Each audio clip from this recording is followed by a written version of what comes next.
So guys, ngayon ay mag-repair tayo ng printer. Ang issue nito ay wala siyang black print.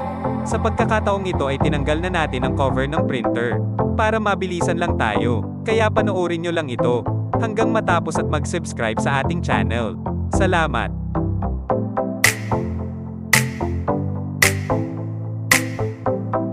At ngayon hanapin natin yung dumper ng black ink.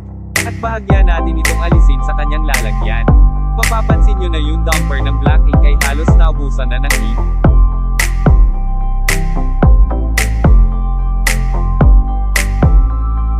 Kaya naman kailangan nating sipsipin ito. At dito ay gagamit tayo ng syringe para sipsipin ang ink. Nang muling magkalaman ang dumper nito.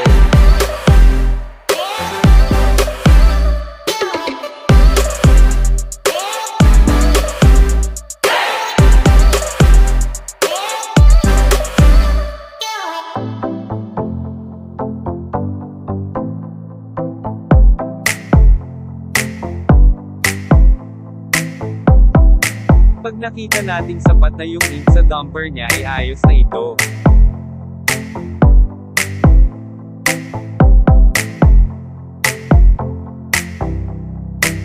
Ayan, okay na. Ibalik na uli ang dumper sa kanyang lalagyan. Pagkatapos, ay ibalik na ang cover ng printer. Ngayon ay nag-print tayo ng test page.